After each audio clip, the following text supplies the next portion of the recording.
Good morning again. This is Dr. Rand for the Human Freedom Project.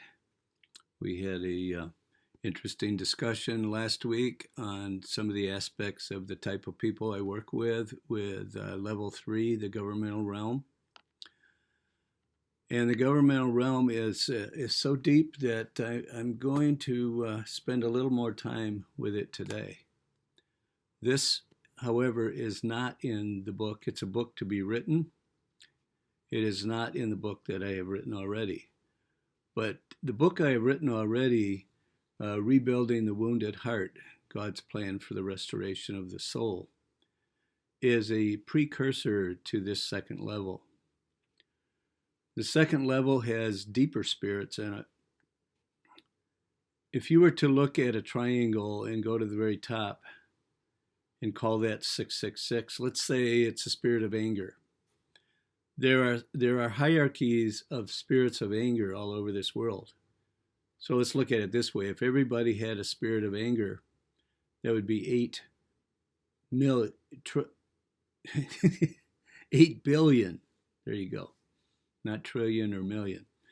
8 billion individual spirits of anger. And most of the people I work with have many, many, many, many spirits of anger. So if you were to make a triangle for just the spirits of anger, it would start at the top with 666 and go to the bottom with 1.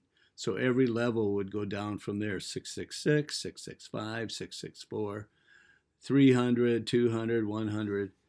So the 100 spirits of anger are not as bad as others. Depending on who that person is, they will have high level. If it's a person in the occult, they're usually 600 level demons of anger.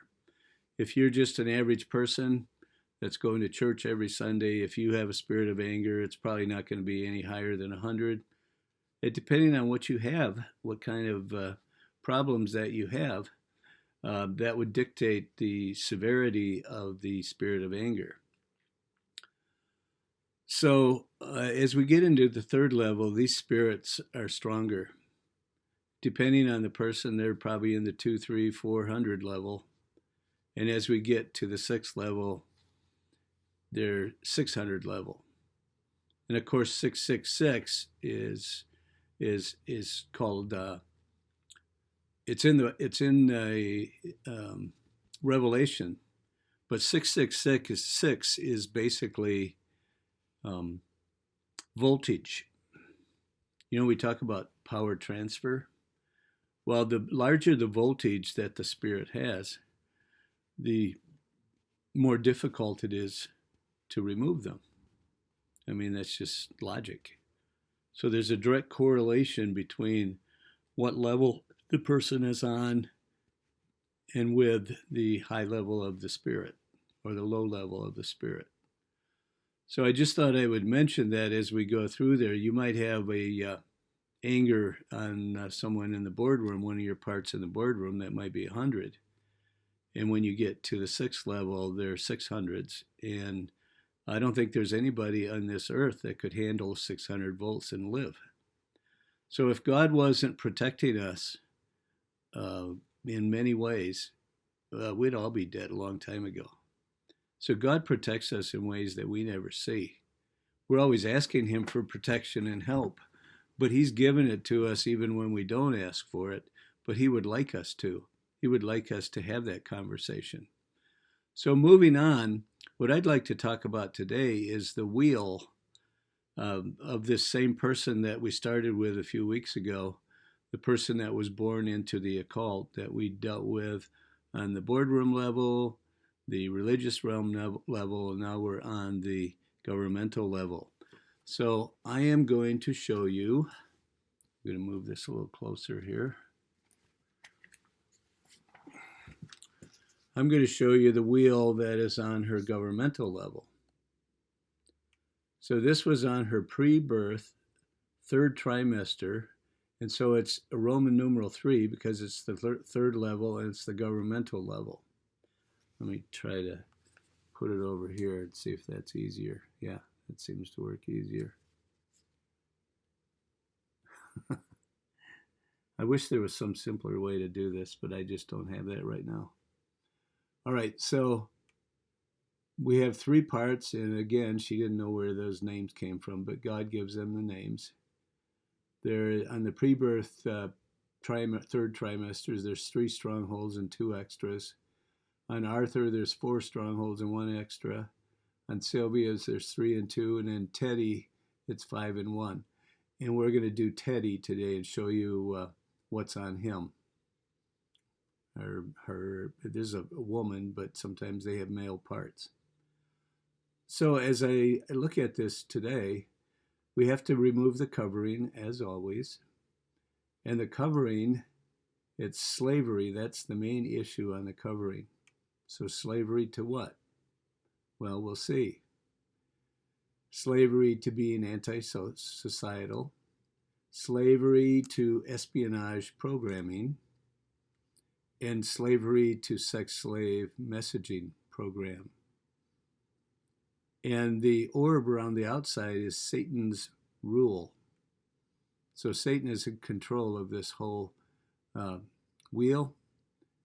And then you have gatekeepers Stavros, Galileo, and Ramses. And those are all strong, high-level spirits that are connected to programming.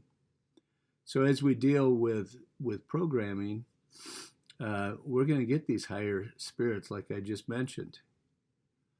So what we do then is we pray. She renounces all of the slavery, anti-societal, espionage programming, and sex slave messaging programming. And Satan is in control of all of that. And so if you don't have these, you can't be programmed if you don't have the CIA and the satanic occults connected in some way. And they are very strongly connected. And so as I have been doing this over the years, I've honed my skills by just paying attention to what comes out in the strongholds, paying attention, listening to God, doing one thing at a time, asking him questions, doing study. Everybody should do their own research. It's not just me that should be doing it. Everybody should be researching and not just accept things for what they are. So this is very strong. This is removed.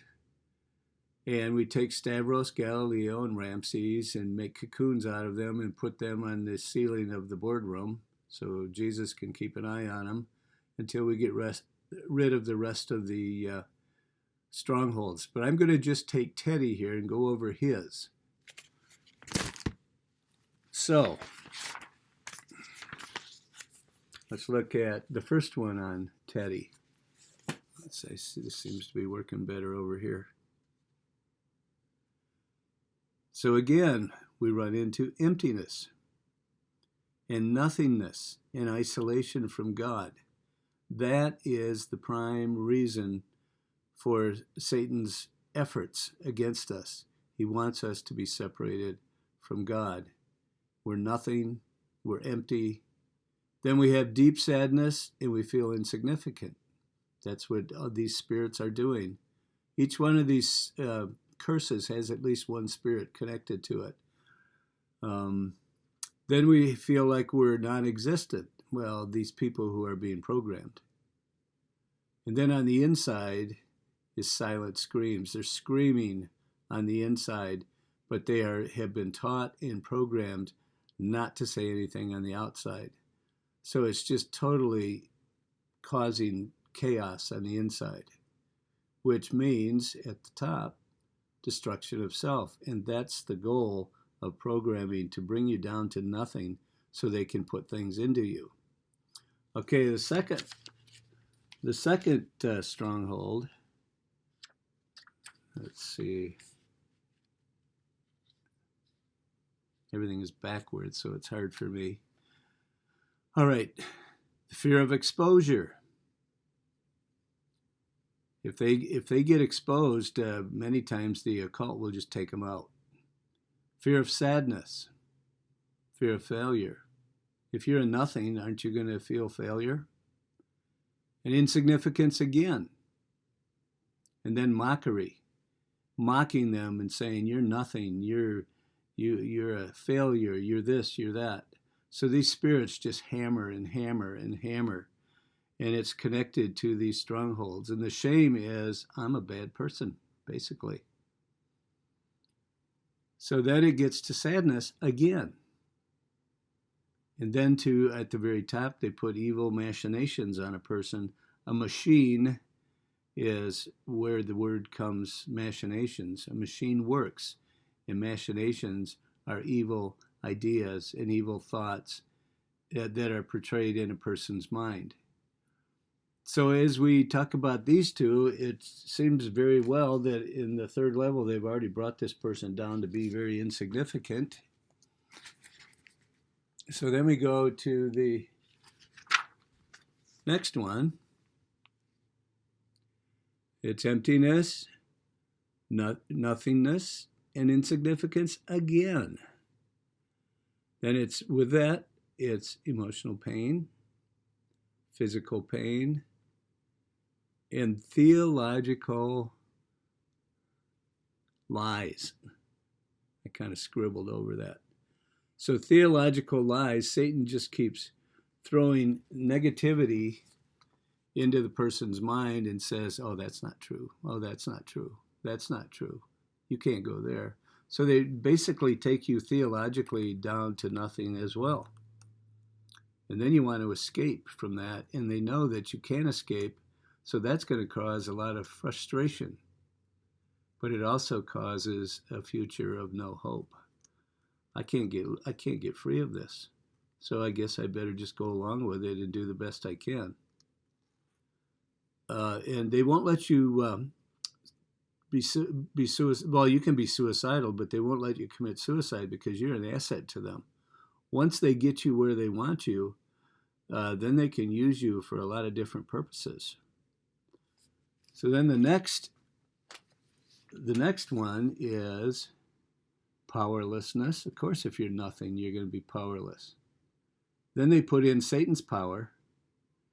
And so you're powerless personally, and Satan's power working against each other is going to cause confusion. Then they put impurity on you because you're powerless to stop it. So therefore, it makes you shame again. It puts that shame on you, that shame base that makes you feel like I'm no good. And then the impurity leads to degradation. Degradation is degrading or putting down the person, and it's degrading is very much connected to impurity. So on the right side, you got both sides against the middle. You got powerlessness leading to impurity, leading to degradation. You have Satan's power leading to shame and then degradation in a different form, and that causes confusion. So then Satan puts ignorance on you, so you're not aware of what's on your emotions below. And then you go into fantasy because you have to, and Satan puts a curse of fantasy on you, and that's the stronghold. The curse of fantasy that you live in a fantasy world and you're totally dissociated from the real world. All right, let's go to the next one. The next one is sadness again, and mourning. And sadness and mourning and feeling like nothing and insignificant leads to apathy. Apathy is, I just really don't feel like doing much of anything, nor do I have the desire. I have no ambition. So the sadness and apathy lead to being uncaring, which is exactly what they want you to be. They don't want you to care. They don't want you to have sympathy. So the death of yourself takes your emotions out of the picture, and then you feel lost. And you feel like you want to die, but you can't because they won't let you. You're an asset. Then moving on to the next one. Let's see if we can get that in there. So then you start feeling disgust with yourself, and you're angry and rageful. So those are the only emotions that they want you to use. And so pugilism is basically fighting. And they want you to be pugilistic, and they want you to be fighting. So your disgust and rage leads into that.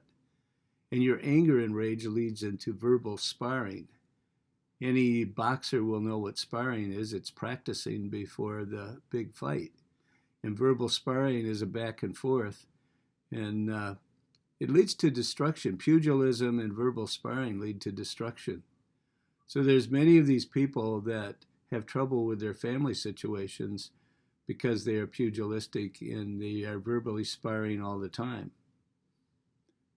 And they have a lack of self-control, and it leads to a hatred of mankind. It's pretty serious stuff. So then we go, let's see. Then we go to the last one. And this is another pentagram. It's not complete. Normally, there are points where hatred of self is. There's 3 points around it. Makes a triangulation, it's called. And around false self-perception, there's 3 points. But in this case, there was only 2. Normally, in the past, we used to have to do all 5. But again, they're pounding in on the insignificance of this early childhood. I mean, we're talking pre-birth, 3rd trimester. They're already making the child feel insignificant. So they have a hatred of self before they're even born. That's how we're born into sin with this kind of stuff. And shame, I'm a nobody. I'm a bad person. False self-perception, they can't see themselves for the beauty that they have and for the identity they have in Christ. And so therefore they have false reality. And this is how Satan hammers home these people and helps them to feel like they are nothing. I mean, this is, to me, this is such a sad issue. To know these people on level 1 and to see how wonderful these people are and how emotional they are and how connected they are, you know, once we finish that level. And then we get to this level and they're a nobody again. So that's Satan's role, is to try to make us not know what our identity in Christ is, not know who we are, to make us nothing, insignificant, so he can beat us down and then put in whatever he wants. And so in each case on these strongholds, I didn't show it here, but it also shows what the replacements are. And if we don't replace them, then there's a lot of difficulty in our lives, because if you don't replace them, they can build them back up again. So it's very important in each case to replace them. Like hatred of self, replaced with agape love, shame with forgiveness, and so on.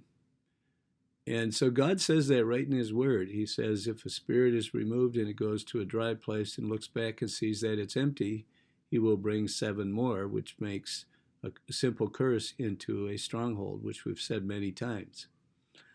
So as we get beaten down, and as we become what Satan wants us to be, whether we like it or not, and inside we can be fighting it, but because of the strength of the demons and the fact that this person was born into the satanic cult, they didn't have much of a hope.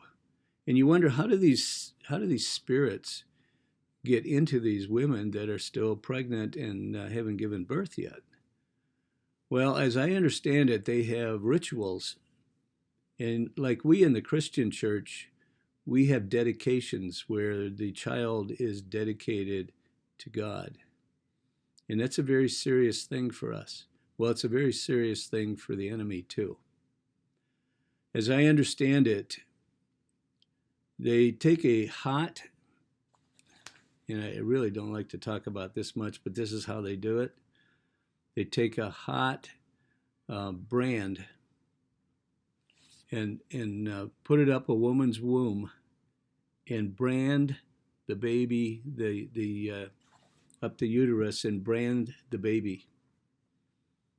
I mean, it's just unbelievable, but they do that. And the baby is branded for Satan. Now, with God's forgiveness, he does not allow that to continue. Uh, I mean, if the person's gone through 6 levels, chances are they can't be retrieved. I'm sure they can maybe, but not very often. Let's put it that way. But if they've only gone through a few levels, like age 3 and 8 and 12, even as much as 18, like this person was, they've only gone through 4 of the stages to become a witch, and they can be retrieved, and I've seen that happen. So as we talk about this, it's pretty ugly stuff, but I have so many experiences that I could talk about, but I choose not to. Um, it's ugly stuff, but God has given me the ability to just hang in there, put it out of my mind when I'm not in the office, and that's a gift from God. Everybody can't do that, I know that, but I appreciate what He has done for me and how He's enabled me to help people like this. So as we stop today, I just want to say if the Lord has freed you, you are freed indeed. God bless and goodbye.